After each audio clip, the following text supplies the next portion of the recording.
Bonjour, c'est Yannick, passeparty-dvd.com. Aujourd'hui, le Blu-ray que je vais vous parler est un classique des films d'horreur, House of Dark Shadow, réalisé par Dan Curtis avec Grayson Hall et Roger Davis.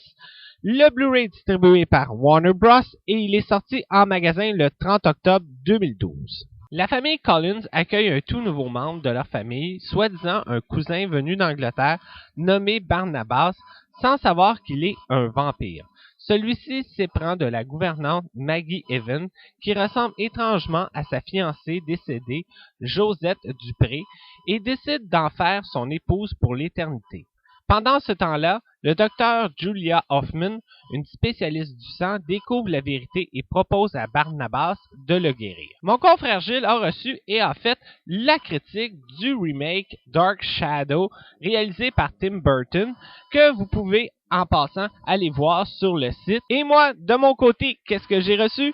Les deux films originaux réalisés par Dan Curtis et qui a inspiré Tim Burton pour faire son film Dark Shadow. Le premier que j'ai reçu est House of Dark Shadow et le deuxième Night of Dark Shadow. Et on va commencer avec le premier qui est House of Dark Shadow, réalisé en 1970 et qui s'inspire de la série télévisée qui a été très populaire, Dark Shadow, qui a été diffusée sur la chaîne ABC de 1966 à 1971.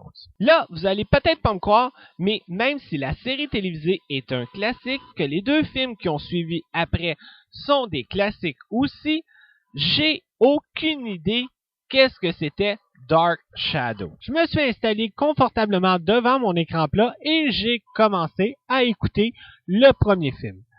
Sincèrement, même si j'ai trouvé le film de Tim Burton intéressant, j'ai beaucoup aimé mieux celui-là que le remake de Tim Burton. Contrairement à la version de Tim Burton qui est un peu plus drôle et familiale, celui-là est plus sombre et gothique avec des moments angoissants. C'est un peu plus un film pour adultes. Et ce que je trouve vraiment surprenant, c'est que le film est classé PG et je vous dis, le film est sanglant. J'ai eu un peu de misère à comprendre le début du film. Peut-être c'est à cause que j'ai pas vu la série télé.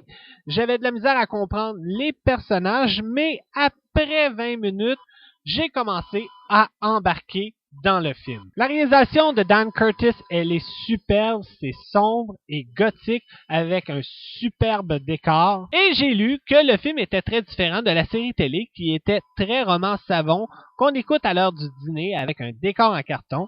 Là, ce que Dan Curtis a voulu faire, c'est une adaptation un petit peu plus noire et violente avec un petit peu plus de budget et il a réussi. Les acteurs sont excellents, mais il y en a un que j'ai adoré. C'est celui qui joue le rôle du vampire, Jonathan Frid.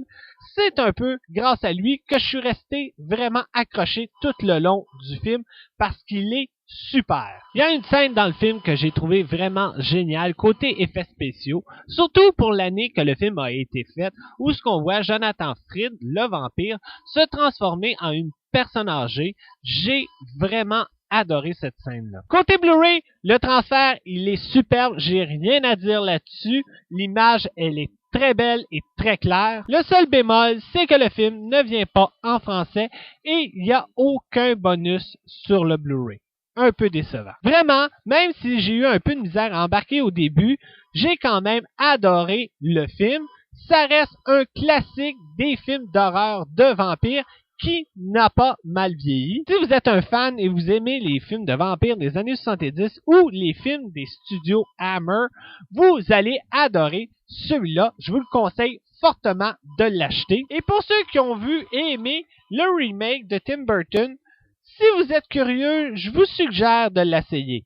Mais attention, attendez-vous pas à la même chose que le remake. C'est vraiment différent. Même que ça se pourrait que vous ennuyiez un petit peu avec celui-là. Côté bonus du Blu-ray, comme je disais tantôt, c'est un peu décevant. On retrouve seulement une bande-annonce. Le film vient en anglais 1.0 DTS HD Master Audio et espagnol 1.0 Dolby Digital et il y a des sous-titres en anglais SDH, français et espagnol. Pour le Blu-ray, je donne une note de 6 étoiles sur 10. Comme je disais tantôt, pour un film qui date de 1970, j'ai trouvé le transfert du film très bien faite. Bon, maintenant, je m'en vais m'installer encore une fois devant mon écran plat pour écouter le deuxième film de la série qui est Night of Dark Shadow et j'espère qu'il est aussi bon que le premier que je viens de voir. C'était Yannick, bon visionnement.